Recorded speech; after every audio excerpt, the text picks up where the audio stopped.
आखिर क्यों तीन राजकुमारों ने एक ही राजकुमारी से शादी करने का फैसला किया? इसके पीछे का कारण क्या था? अगर राजकुमारी की शादी तीन राजकुमारों से हो गई तो वो किसकी पत्नी बनेगी और किसका उस पर सबसे ज्यादा अधिकार होगा? चलिए पूरी कहानी सुनाते हैं। एक समय की बात है।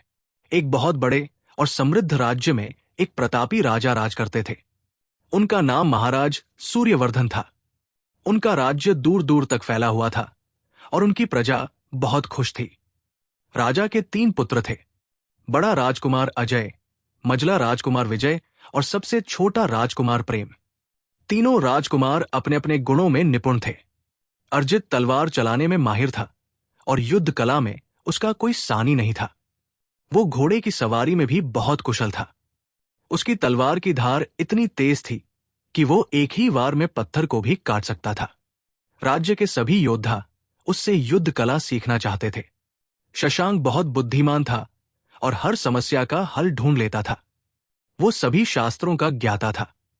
राजा अक्सर राजकाज के मामलों में उससे सलाह लेते थे। अनंत सबसे छोटा होने के बावजूद सबसे दयालु और कोमल हृदय का था। वो संगीत में निपुण था और उसकी बांसुरी की धुन सुनकर पशु पक्षी भी मोहित हो जाते थे। महल के बगीचे में जब वो बांसुरी बजाता तो हिरण, मोर और तोते सब उसके पास आ जाते थे। तीनों भाइयों में बहुत प्रेम था। वे साथ साथ खेलते, पढ़ते और घूमते थे। राजा और रानी दोनों अपने तीनों बेटों से बहुत प्यार करते थे। लेकिन जब बात शादी की आई तो एक अजीब स्थिति उत्पन्न हो गई। पड़ोसी राज्य की राजकुमारी पद्मिनी की सुंदरता और गुणों की चर्चा दूर दूर तक फैली हुई थी। उसके पिता महाराज रुद्रसेन एक न्यायप्रिय और दयालु राजा थे।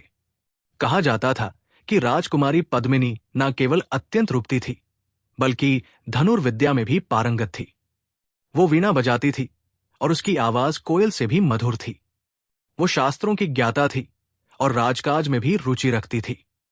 एक दिन एक व्यापारी उस राज्य से होकर गुजरा। वो महाराज सूर्यवर्धन के दरबार में आया और उसने तीनों राजकुमारों को राजकुमारी पद्मिनी के बारे में बताया। व्यापारी का नाम सेठ हरिदास था और वो बहुत दूर दूर तक व्यापार करता था। व्यापारी ने कहा है, राजकुमारों, मैंने अपने जीवन में अनेक राज्यों की यात्रा की है और अनेक राजकुमारियों को देखा है, लेकिन पद्मिनी जैसी सुंदर और गुणवान कन्या मैंने कभी नहीं देखी।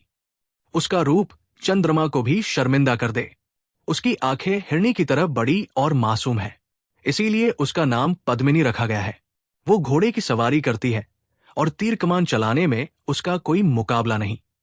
एक बार उसने एक शिकार प्रतियोगिता में सभी राजकुमारों को हरा दिया था।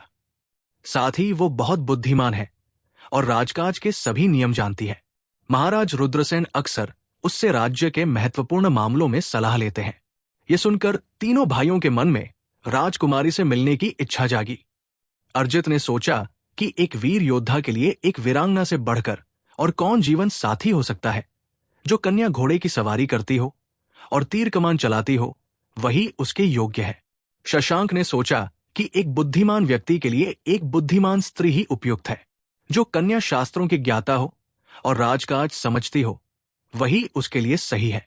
और अनंत ने सोचा कि जो कन्या संगीत से प्रेम करती है और वीणा बजाती है, वही उसके लिए उपयुक्त है। तीनों भाइयों ने अपने पिता राजा के पास जाकर अपनी इच्छा व्यक्त की। राजा ये सुनकर चिंता में पड़ गए। रानी भी परेशान हो गई। उन्होंने कहा, बेटों, तुम तीनों एक ही कन्या से विवाह कैसे कर सकते हो? ये तो असंभव है। तुम में से केवल एक ही उससे विवाह कर सकता है। ये बात तुम्हें समझनी होगी। लेकिन तीनों भाइयों में से कोई भी पीछे हटने को तैयार नहीं था। अर्जित ने कहा, पिताजी, मैं सबसे बड़ा हूं, इसलिए मुझे पहला अधिकार है। शशांक ने कहा, लेकिन विवाह का फैसला बुद्धि से लेना चाहिए, ना कि उम्र से। अनंत चुप रहा, लेकिन उसके मन में भी राजकुमारी के प्रति आकर्षण था। आखिरकार राजा ने एक उपाय सुझाया। उन्होंने कहा, ठीक है बेटों, तुम तीनों उस राज्य में जाओ और राजकुमारी पद्मिनी से मिलो। जो भी उसके मन को जीत लेगा वही उससे विवाह करेगा। लेकिन याद रखना, तुम्हें अपनी योग्यता से उसे प्रभावित करना होगा, ना कि राजसी ठाट बाट से। इसलिए तुम साधारण वेश में जाओगे और अपने बल पर उसे प्रभावित करोगे। तीनों भाइयों ने अपने पिता की बात मान ली।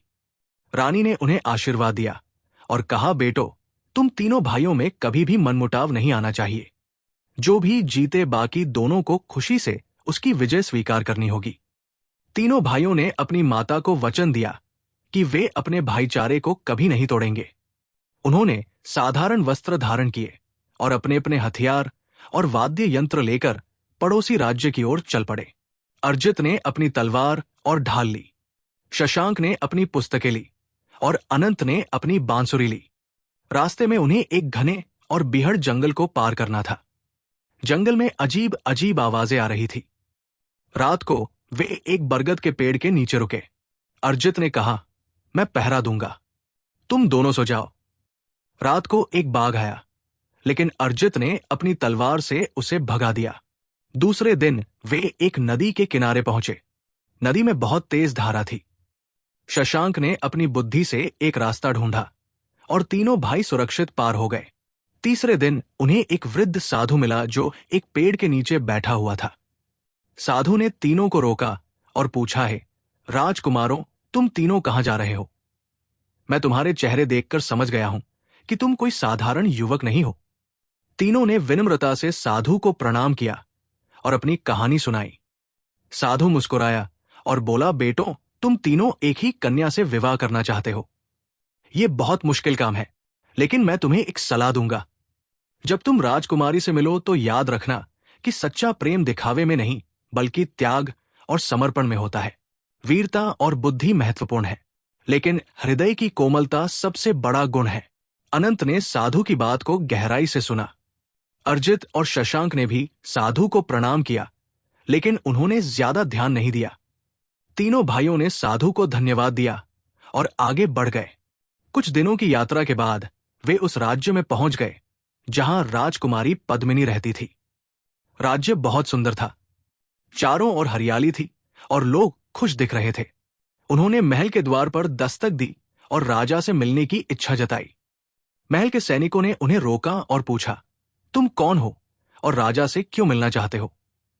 अर्जित ने कहा, हम पड़ोसी राज्य से आए हैं और महाराज से एक महत्वपूर्ण बात करनी है। सैनिकों ने राजा को सूचना दी। महाराज रुद्रसेन ने तीनों युवकों को दरबार में बुलाया। जब तीनों राजकुमार दरबार में पहुंचे तो सभी दरबारी उन्हें देखकर प्रभावित हुए। हालांकि वे साधारण वस्त्र पहने थे, लेकिन उनके चेहरे पर तेज था। राजा ने पूछा, कहो युवकों, तुम्हें क्या चाहिए? अर्जित ने आगे बढ़कर कहा, महाराज, हम महाराज सूर्यवर्धन के पुत्र हैं। हम तीनों भाई आपकी पुत्री राजकुमारी पद्मिनी से विवाह करना चाहते हैं। ये सुनकर पूरे दरबार में सन्नाटा छा गया।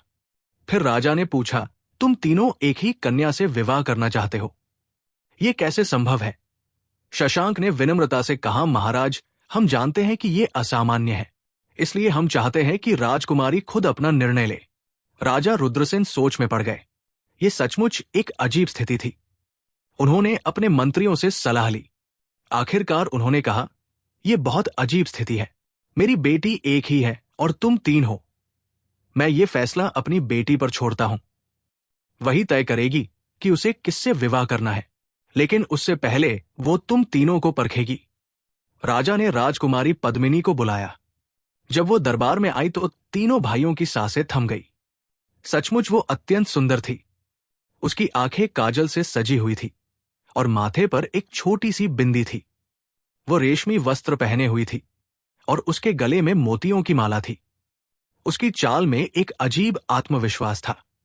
राजा ने अपनी बेटी से कहा, बेटी, ये तीनों राजकुमार तुमसे विवाह करना चाहते हैं, लेकिन तुम्हें किसी एक को चुनना होगा। मैं चाहता हूं कि तुम इन्हें परखो और फिर अपना निर्णय सुनाओ। राजकुमारी पद्मिनी ने तीनों राजकुमारों को ध्यान से देखा। उसकी तेज नजरों ने तीनों को परख लिया। फिर उसने कहा, पिताजी, मैं 3 दिनों में अपना फैसला सुनाऊंगी। इन 3 दिनों में मैं इन तीनों राजकुमारों को 3 अलग अलग परीक्षाएं दूंगी। जो मेरे मन को सबसे ज्यादा प्रभावित करेगा, मैं उससे विवाह करूंगी। पहले दिन की सुबह राजकुमारी ने तीनों को बुलाया। उसने कहा, राज्य के उत्तर में एक खतरनाक जंगल है जहां एक राक्षस रहता है। वो हमारे राज्य की प्रजा को परेशान करता रहता है। गांव के लोग उससे डरते हैं। जो भी उस राक्षस को हराएगा और प्रजा को उसके आतंक से मुक्त करेगा, वो पहली परीक्षा में सफल होगा। अर्जित तुरंत आगे बढ़ा। उसने कहा, राजकुमारी, ये काम मेरे लिए बना है। मैं तलवार चलाने में निपुण हूं और मैं उस राक्षस को हरा दूंगा। मैं आपकी प्रजा को उसके आतंक से मुक्त कर दूंगा। अर्जित अपनी तलवार और ढाल लेकर जंगल की ओर चल पड़ा। जंगल घना और भयानक था। हर तरफ अंधेरा छाया हुआ था। पेड़ इतने घने थे कि सूरज की रोशनी भी जमीन तक नहीं पहुंच पा रही थी। अर्जित बिना डरे आगे बढ़ता रहा। जल्द ही उसे वो राक्षस मिल गया। राक्षस बहुत विशालकाय था। उसकी ऊंचाई 10 फीट से भी ज्यादा थी और उसकी आंखें लाल थी। उसके हाथों में एक विशाल गदा थी और उसके दांत नुकीले थे। राक्षस गर्जा, कौन है तू? मेरे क्षेत्र में कैसे आ गया? क्या तुझे पता नहीं कि जो भी यहां आता है मैं उसे खा जाता हूं? अर्जित ने निडरता से कहा, मैं राजकुमार अजय हूं और मैं तुझे हराने आया हूं। तूने बहुत दिनों तक इस राज्य की प्रजा को परेशान किया है। अब तेरा अंत आ गया है। राक्षस जोर से हंसा और बोला, तू एक छोटा सा मनुष्य मुझसे लड़ने की हिम्मत कर रहा है। मैं तुझे एक ही वार में समाप्त कर दूंगा। दोनों में भयंकर युद्ध शुरू हो गया। अर्जित की तलवार और राक्षस की गदा से चिंगारियां निकलने लगी।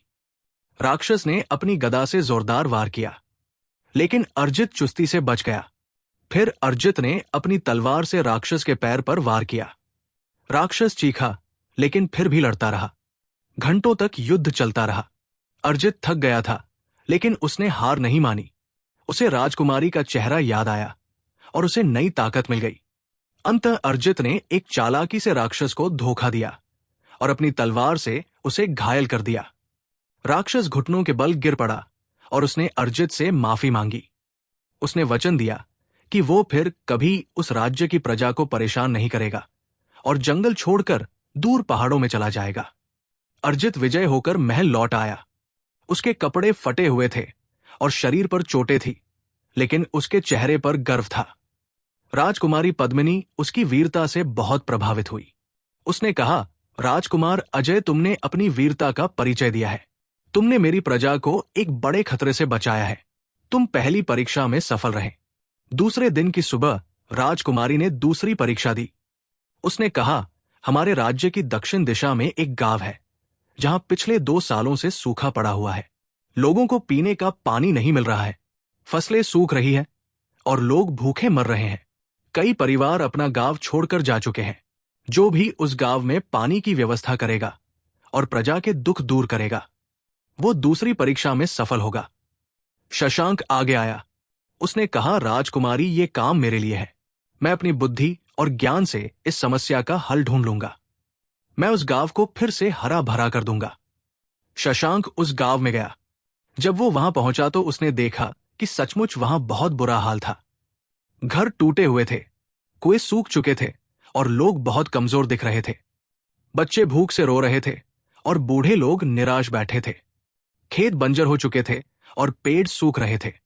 शशांक ने पूरे गांव का निरीक्षण किया। उसने भूमि की जांच की, पुराने कुओं को देखा और आसपास के इलाके का अध्ययन किया। उसने देखा कि पास की पहाड़ियों से एक छोटी नदी बहती है, लेकिन वो गांव से बहुत दूर है और गांव से नीची जगह पर बहती है। शशांक ने कई दिनों तक सोचा और अध्ययन किया। फिर उसे एक योजना सूझी। उसने गांव के सभी लोगों को इकट्ठा किया और कहा, भाइयों और बहनों, मैंने तुम्हारी समस्या का हल ढूंढ लिया है। हम पहाड़ी से गांव तक एक लंबी नहर बनाएंगे, लेकिन क्योंकि नदी नीचे बहती है, हम एक जल चक्र प्रणाली बनाएंगे। पहाड़ी पर हम बड़े बड़े पानी के टैंक बनाएंगे। बरसात का पानी इन टैंकों में जमा होगा। फिर हम इस पानी को नहरों के माध्यम से गांव में लाएंगे। साथ ही हम नदी से भी पानी खींचने की व्यवस्था करेंगे। लोगों ने शशांक की बात सुनी, लेकिन उन्हें समझ नहीं आया।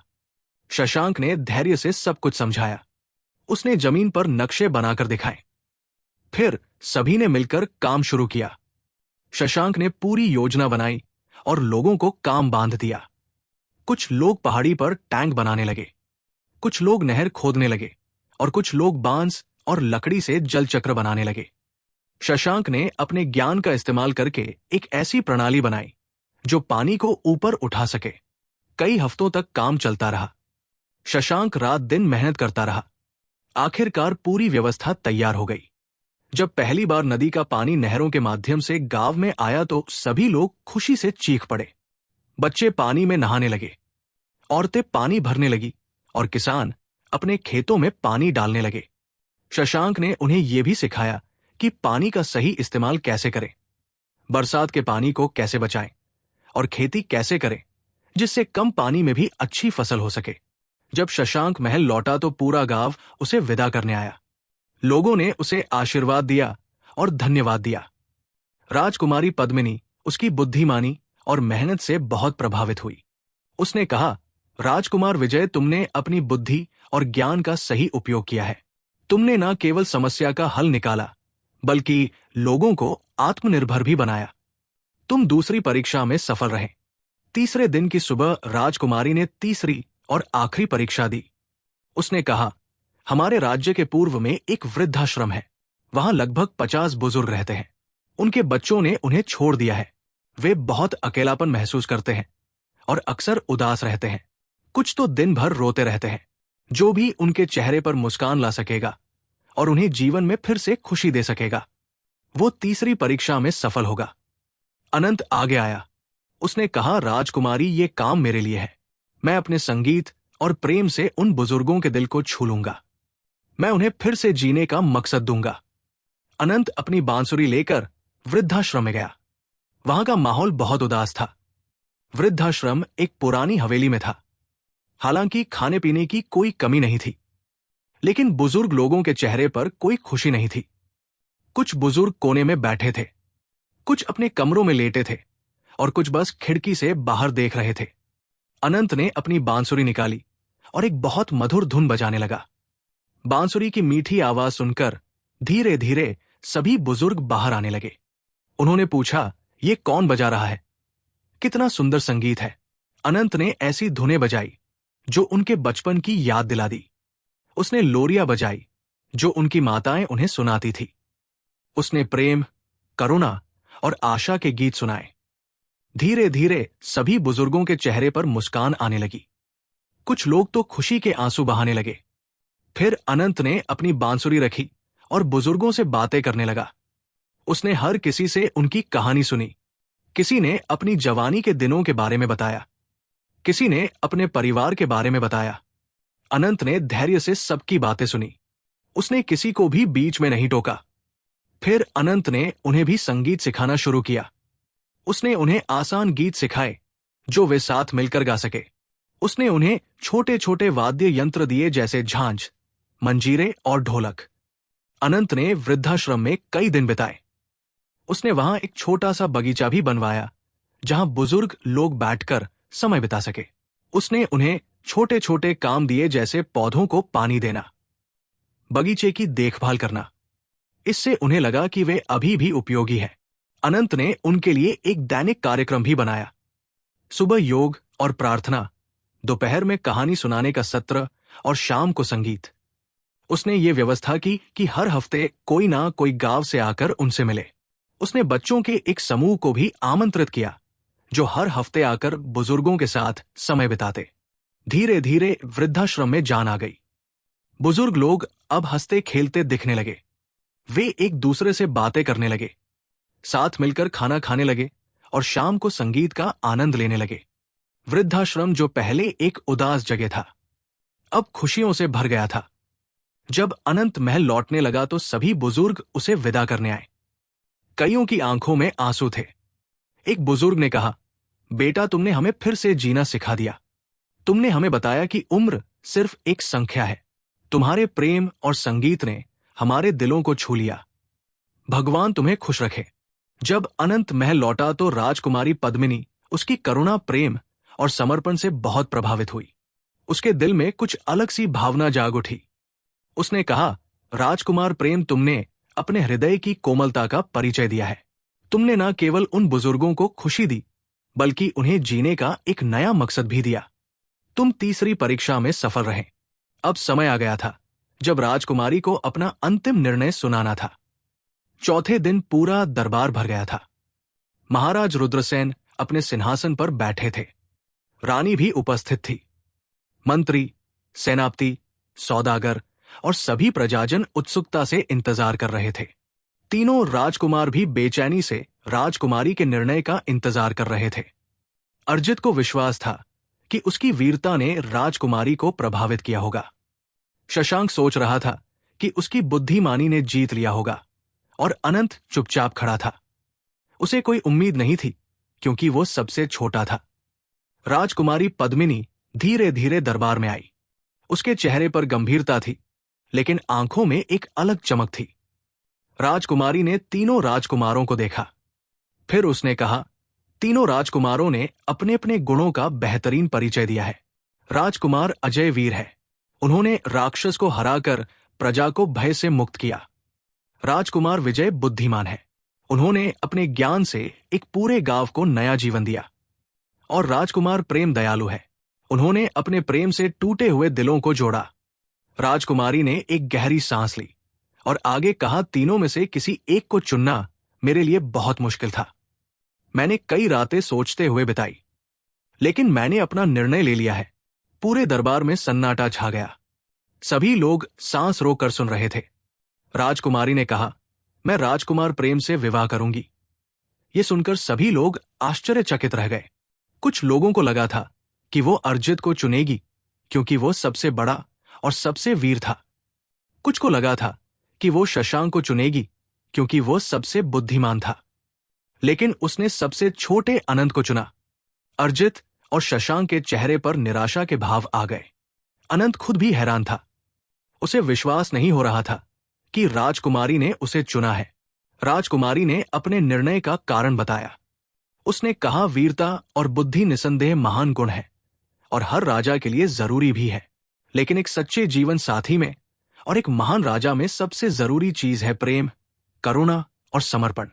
राजकुमार प्रेम ने यह साबित कर दिया कि उनका हृदय सबसे कोमल और प्रेम से भरा है। राजकुमारी ने आगे कहा, जो व्यक्ति बुजुर्गों के आंसू पोंछ सकता है, जो अपना समय और प्रेम बिना किसी स्वार्थ के दे सकता है, वही सच्चा राजा बन सकता है। वीरता युद्ध जीतती है, बुद्धि समस्याएं सुलझाती है, लेकिन प्रेम दिलों को जीतता है। और एक राजा के लिए प्रजा का प्रेम सबसे बड़ा धन है। अर्जित और शशांक थोड़ी देर के लिए दुखी हुए, लेकिन फिर उन्हें अपनी माता का वचन याद आया। उन्हें अपने छोटे भाई की खुशी का ख्याल आया। दोनों भाइयों ने राजकुमारी के निर्णय का सम्मान किया। अर्जित आगे बढ़ा और उसने कहा, राजकुमारी, आपका निर्णय बिल्कुल सही है। मैंने केवल तलवार चलाना सीखा है, लेकिन मेरा छोटा भाई दिलों को जीतना जानता है। वो सचमुच आपके योग्य है और एक महान राजा बनेगा। शशांक ने भी कहा, राजकुमारी, आपने बुद्धिमानी से चुनाव किया है। मैं किताबों से ज्ञान सीखता हूं, लेकिन मेरा भाई जीवन से सीखता है। वो लोगों की भावनाओं को समझता है। वो आपको खुश रखेगा और एक आदर्श राजा बनेगा। अनंत की आंखों में खुशी और कृतज्ञता के आंसू आ गए। उसने अपने दोनों भाइयों को गले लगाया और कहा, भैया, आप दोनों के बिना मेरी ये खुशी अधूरी है। मैं वादा करता हूं कि हम हमेशा साथ रहेंगे। मैं आपके बिना राज नहीं करूंगा। हम तीनों मिलकर राज्य चलाएंगे। राजकुमारी पद्मिनी भी भावुक हो गई। उसने कहा, तीनों भाइयों का ये प्रेम देखकर मेरा विश्वास और मजबूत हो गया है कि मैंने सही चुनाव किया है।